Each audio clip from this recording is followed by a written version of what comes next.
as I've been producing this video commentary on Hegel's Phenomenology, one of the things that I haven't been doing typically in transitioning from major section of the work to major section of the work, for instance from consciousness to self-consciousness, is pausing and rather than talking about a particular paragraph, talking about the whole of that section. But I think that that's really warranted here as we move into the reason section, and there's several good reasons why that should be the case. One is, if you notice how much material we're actually covering in this, we're going through more than 200 paragraphs. The three largest sections of the work still lie ahead of us. That would be, the longest would be spirit, and then reason, and then religion. We have gone through a lot of material. We've actually made it through a little under 1/3 of the entire text of the Phenomenology, but we still have the majority of our work lying ahead of us. That might be seen as bad news to some people, especially if you've made it this entire way. It's almost like a marathon. But it's also good news in that as we're going into these other sections, things actually become a bit more concrete, and it's a little bit easier to identify what's being talked about with particular social or historical dynamics. Hegel still doesn't mention a lot of things by name, doesn't give you any footnotes, so we have to do some filling in the gaps, but it is much easier to do it, I think, in these sections to come. So we're going into a really long and large section where we've crossed over from consciousness and self-consciousness and everything that's been developed in those to now this juncture point where self-consciousness has become aware of itself as a unique individual through this process of mediation that we saw at the end of the unhappy consciousness. And as we're going to see, Hegel is going to now start talking in terms of idealism and telling us what idealism, in his view, is supposed to mean, because there are other idealists who Hegel does not agree with. What I wanted to do here, I thought it might be most useful to do, is to talk a little bit about the title and the organization of this section. So what we're doing is some very, very high, 5 mile up looking down. He calls this the certainty and truth of reason, right? The next section is just going to be called spirit. But this one is about these themes that we've seen coming up over and over again, certainty and truth. We arrived at the end of self-consciousness at a point where it looked like, at least for some being, the mediator, it was in and for itself. It had attained to both certainty and truth. And that's something that we see as a theme over and over again in Hegel's work. You have certainty, but you don't yet have truth, so you do your work to try to get the truth, and in the process, almost sort of like somebody who's continually picking one thing up and putting another thing down, or losing track of what's going on over here because their attention is over here. You gain the truth, and then the question is that truth certain? And you have to go back and forth. Now, it's not just a ever-repeating cycle. Instead, it's ascensional, or you could think of it, as some commentators have said, as sort of cycloidal, or spiraling in closer and closer and closer. And what are we getting closer to? On the one hand, the absolute, the entire system. On the other hand, the concrete experience that we ourselves are enmeshed within. So we're going to still be working out the certainty and truth of self-consciousness as reason. He's got this broken down into three sections, or three parts, rather. One of the things I want to say is that traditionally, when we have talked about reason in philosophy, many philosophers like to make a distinction between two employments of reason. And this runs throughout the tradition. Aristotle himself will do this in the Nicomachean Ethics and other places. You'll see Thomas Aquinas doing this. You're going to see Kant, sort of repeating this, and other people as well of his time. And Hegel is going to work with this as well. But for Hegel, he wants to get away from this bifurcation that often occurs in reason, because it's not as if we actually do have two different faculties of reason, or two different, radically different ways of being rational. So what am I talking about here? So on the one hand, people will talk about theoretical or speculative, or to use Kant's term, pure reason, like you're thinking about his first critique. On the other hand, people will talk about practical reason. And Aristotle in the Nicomachean Ethics framed this in terms of two different modalities of truth. There is truth, the truth that we think of when, say, an expression tells you how things actually are, saying that my tie is indeed tied around my neck or something like that, right? Dr. Sadler is 6 foot 3 inches tall. And then there's practical reason, and that is concerned with truth, but truth in a different way. Aristotle talks about this as truth in action, truth in terms of rightly oriented desire.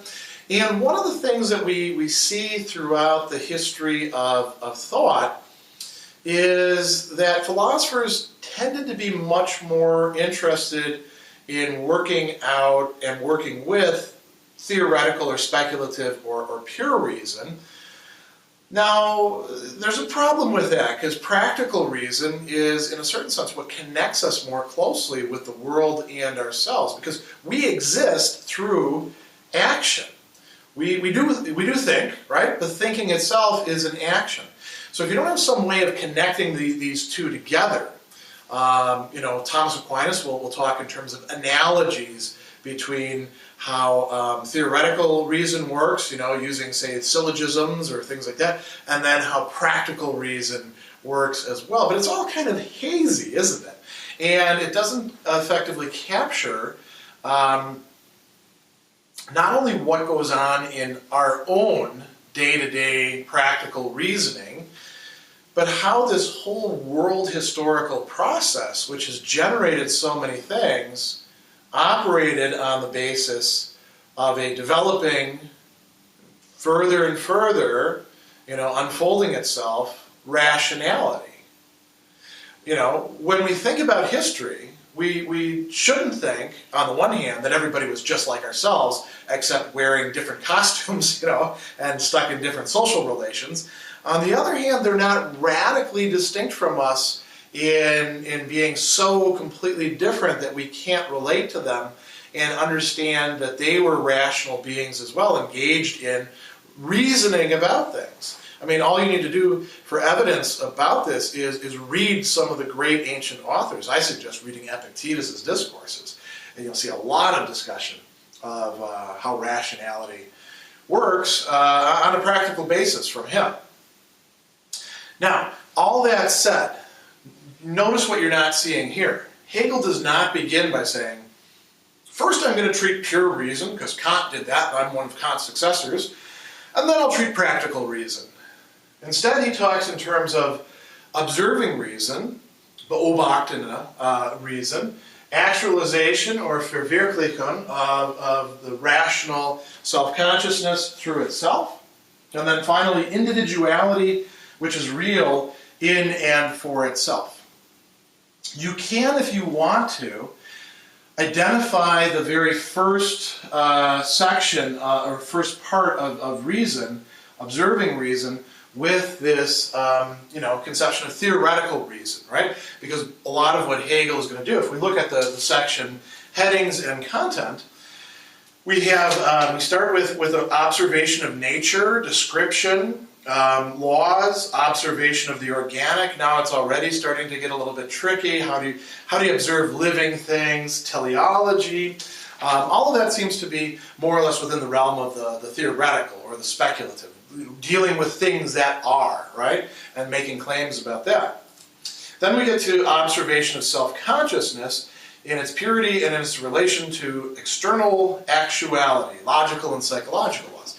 How the human being reflects upon him or herself and other human beings as rational beings, making sense of their own reasoning processes. Now we were already starting to see some practical implications. Finally, when we get to the third portion of that, observation of self-consciousness and its relation to its immediate actuality, and we have this infamous section on phrenology, figuring out, who people are, what their character is by the bumps on their head, which, by the way, Hegel is not advocating. I want to make that clear from the start. He was not a fan of phrenology. He's critiquing it here. There we start to see some practical implications, don't we? So it's not just pure reason that's going on in observing reason, but there is a predominance there. Then the next section, this actualization of rational self-consciousness, what are the things, the dialectics that we're going through? Pleasure and necessity, the law of the heart and the frenzy of self-conceit, virtue and the way of the world. These sound very much like they are concerned with the practical sphere. Our emotions, our decisions about things in the world, how we relate ourselves to other people and to the objects of our desire. All of that appears to be, a matter of practical reason. What we want to avoid is thinking that somehow practical reason is totally cut off from any sort of, theoretical implications. And then the final part, individuality, which is in and for itself, we have this introduction of the spiritual animal kingdom, which we'll get to very far down the line. It's a wonderful section. Deceit, the matter at hand, reason as lawgiver, reason as testing laws. And when we're dealing with that, as Kant did very well point out to us, but he's really just saying something that in this respect that Thomas Aquinas himself already said, and other people before him said in somewhat implicit or less explicit ways, like I'm thinking about Anselm, for example. Reason involves, this activity of either ratifying or following or recognizing laws, and it does so both in terms of what we can call laws governing what we observe and laws that we should operate according to. So, speculative and practical, if you like. But there's the same general conception of law undergirding all of these and connecting them together. Maybe an analogical concept, not a univocal concept, but it is some same general thing. So in each of these, we're going to see theoretical and practical reason being worked out. It's very important to remember as well, Hegel does not think that the human being, as such, simply possesses exactly the same endowment of reason at one given time as in another, or even within the same culture, occupying different roles or different places. A lot of that depends on development. He does not take reason as something that you can just assume everybody has the same level of actuality or development of. So that's enough said about this section. Now let's actually get into the paragraphs. In grasping the thought that the single individual consciousness is in itself absolute essence, consciousness has returned into itself. For the unhappy consciousness, the in itself is the beyond of itself. But its movement has resulted in positing the completely developed single individual, or the single individual that is an actual consciousness, as the negative of itself, that is, as the objective extreme. In other words, it has successfully struggled to divest itself of its being for self and has turned it into mere being. In this movement, it has also become aware of its unity with this universal, a unity which for us no longer falls outside of it, since the superseded single individual is the universal, and which, since consciousness maintains itself in this its negativity, is present in consciousness as such as its essence. Its truth is that which appears in the syllogism whose extremes appeared as held absolutely asunder, as the middle term which proclaims to the unchangeable consciousness that the single individual has renounced itself, and to the individual that the unchangeable is for it no longer an extreme, but is reconciled with it. This middle term is the unity directly aware of both and connecting them, and is the consciousness of their unity, which it proclaims to consciousness, and thereby to itself, the consciousness of the certainty of being all truth.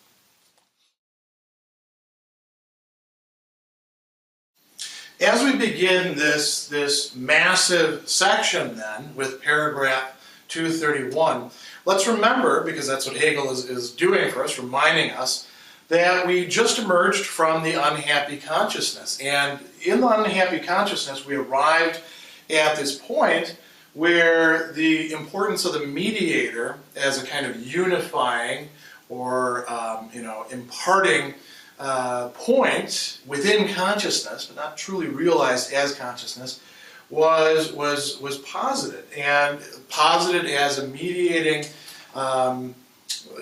term, as Hegel says, in a syllogism between two extremes, a single individual extreme and as he's called it, the unchangeable, as he's calling it here, absolute essence, or as he's said over and over again, the universal.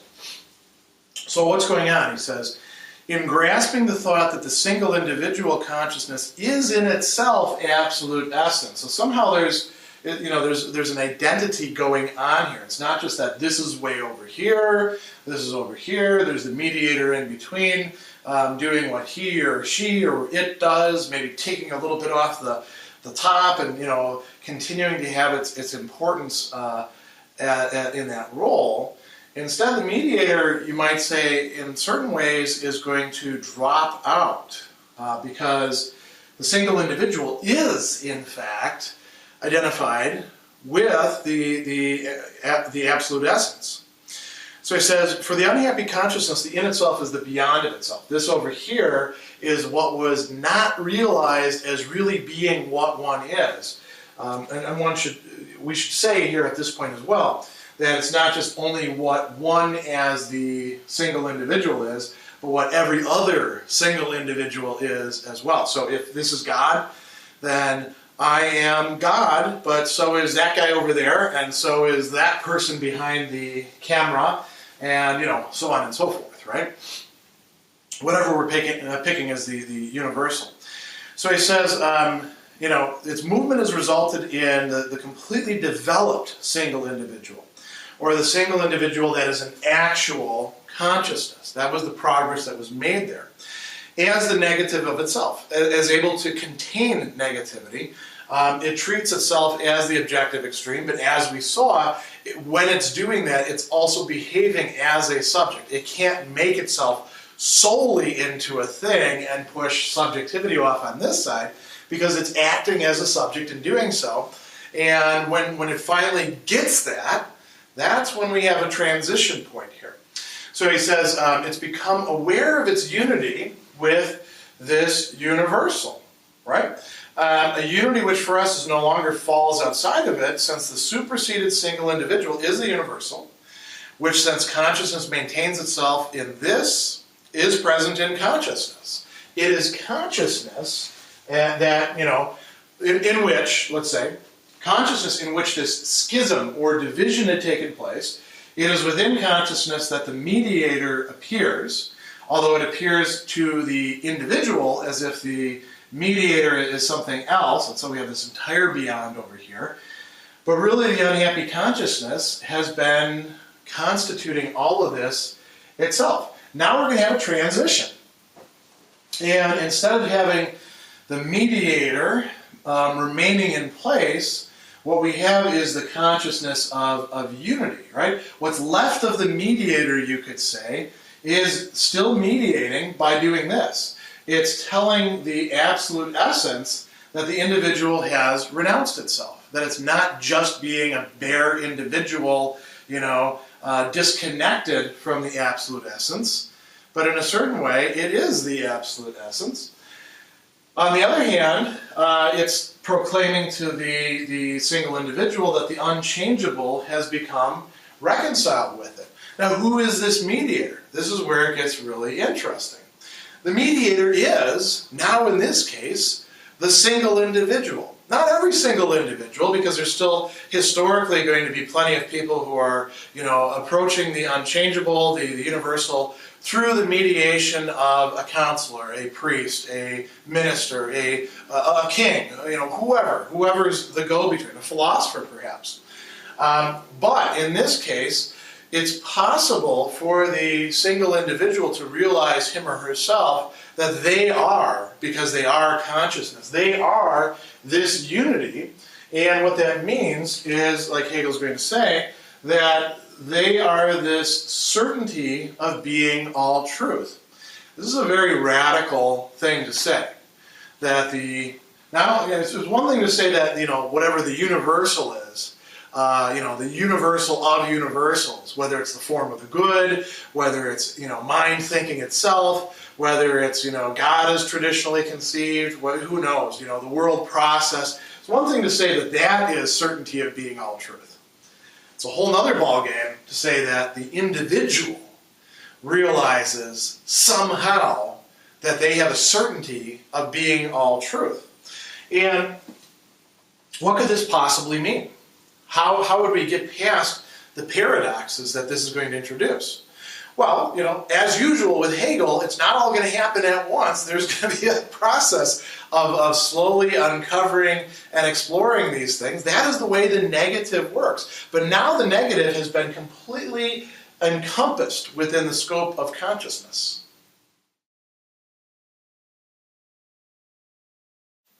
Now that self-consciousness is reason, its hitherto negative relation to otherness turns round into a positive relation. Up till now, it has been concerned only with its independence and freedom, concerned to save and maintain itself for itself at the expense of the world, or of its own actuality, both of which appeared to it as the negative of its essence. But as reason assured of itself is at peace with them and can endure them, for it is certain that it is itself reality, or that everything actual is none other than itself. Its thinking is itself directly actuality, and thus its relationship to the latter is that of idealism. Apprehending itself in this way, it is as if the world had for it only now come into being. Previously it did not understand the world. It desired it and worked on it, withdrew from it into itself and abolished it as an existence on its own account, and its own self qua consciousness, both as consciousness of the world as essence and as consciousness of its nothingness. In thus apprehending itself, after losing the grave of its truth, after the abolition of its actuality is itself abolished, and after the singleness of consciousness is for it in itself absolute essence, it discovers the world as its new real world, which in its permanence holds an interest for it, which previously lay only in its transiency. For the existence of the world becomes for self-consciousness its own truth and presence. It is certain of experiencing only itself therein.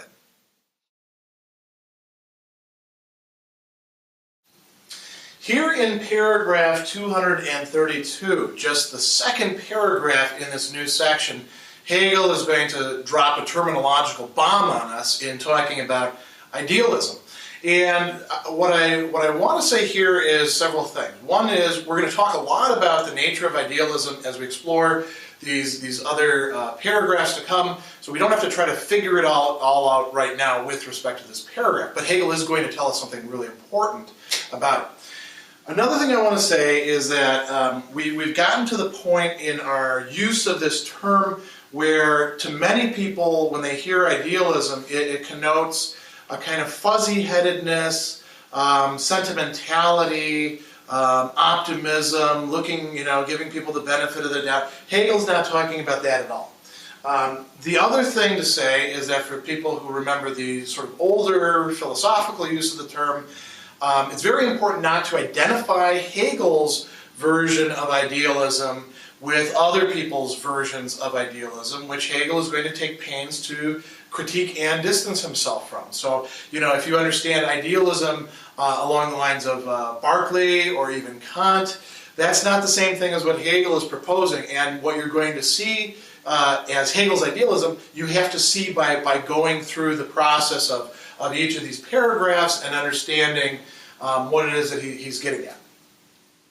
So, I'll put idealism on the board in just a moment. I want to say that it doesn't matter where I put it on the board, which is why I didn't put it on the board, but hold on to that thought for just a moment and you'll see exactly why. Hegel is now considering this question of, is the relationship between self-consciousness, which has now understood itself as reason, right? So self-consciousness in its fullest sense is reason, is its relationship to the other, to alterity, to what we've seen over and over again being central to it in this dynamic. Is it essentially a negative relationship or is it a positive relationship?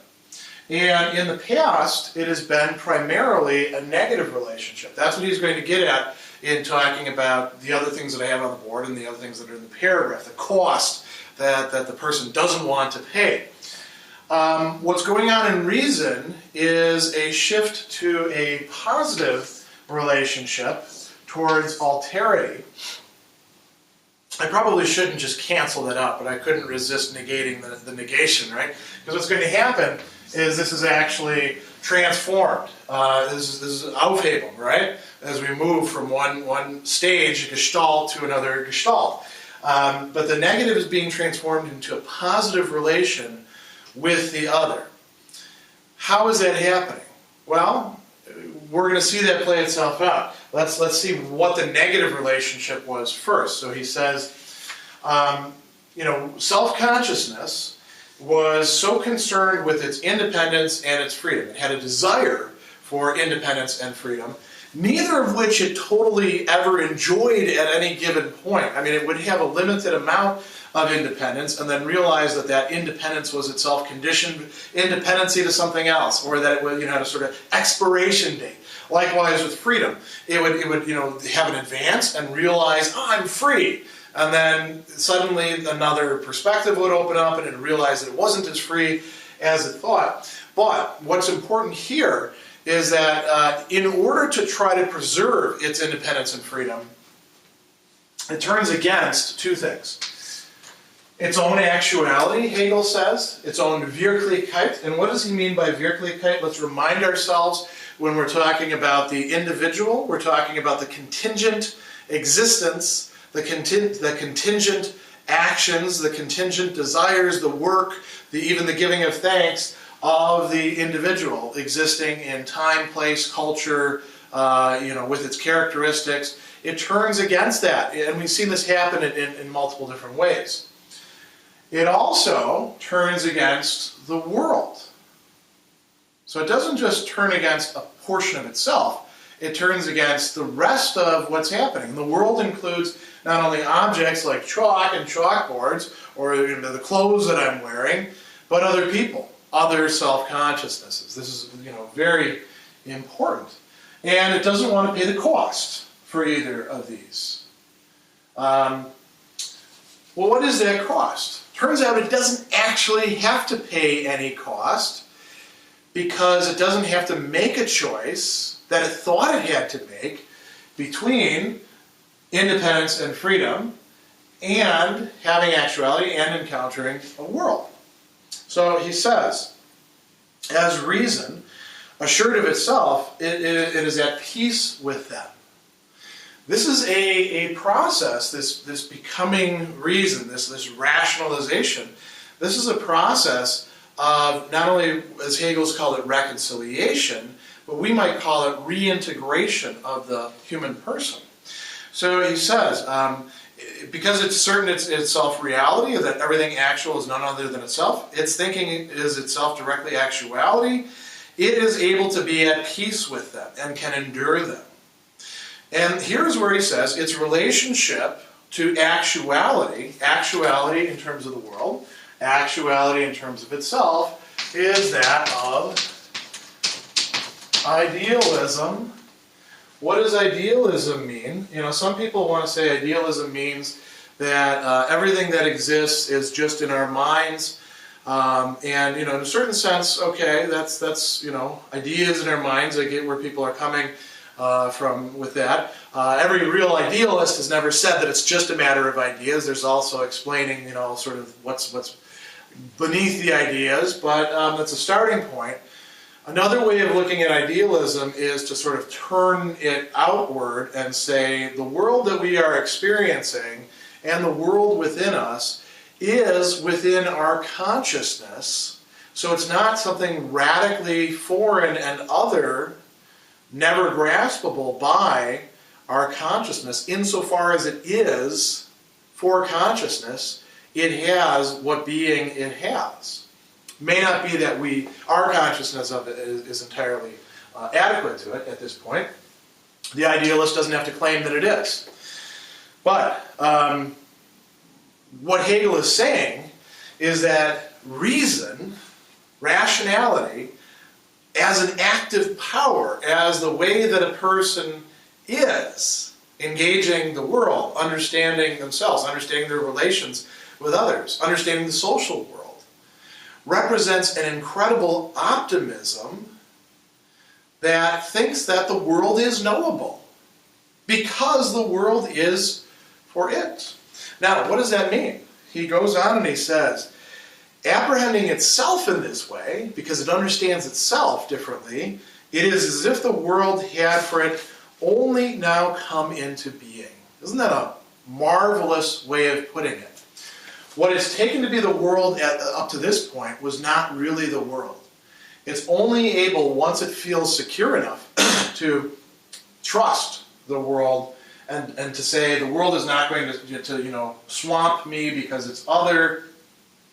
Only then is the person able to grasp the real or actual world, the wirklich world, as it is. He says, previously it did not understand the world, it desired it, it worked on it, withdrew from it into itself, abolished it as an existence on its own account, its own self, qua consciousness, and we can go on and on, we don't have to go through all the examples that he's giving here, but the point is, in its engagement with the world, in consciousness, and in particular with self-consciousness, it was not fully understanding what world is, and it took it as threatening its own independence and freedom. To be entangled with the world was dangerous. And even to be entangled with one's own contingency was likewise dangerous. And so we saw these different ways of trying to get past that. Stoicism, skepticism, the unhappy consciousness are three particularly, at least for a little while, successful and then radically unsuccessful ways of attempting that, according to Hegel. So he goes on and he says, after the singleness of consciousness is for itself absolute essence, it discovers the world as its new world. I should have put not just new, real, or actual world. It's very important here, as Hegel is saying, that it realizes that this is its real new world. That the world is for it. That it's not something that the individual is totally estranged from. So he goes on and he says, it discovers the world as its new real world, which in its permanence holds an interest for it, which previously lay only in its transiency. For the existence of the world becomes for self-consciousness its own truth and presence. This is part of what we're getting at in Hegel's form of idealism. The world is for self-consciousness, is for reason. It is part of its scope. So you could say that on the one hand you've got the individual as just one thing in the world, but the individual is also, you might say, the center of the world in a certain way. This raises some problems, which we're going to see come up later on, about, well, how can the world have multiple centers? But we don't need to worry about that quite yet. Let's sort of linger over this achievement at the very beginning of this brand new section.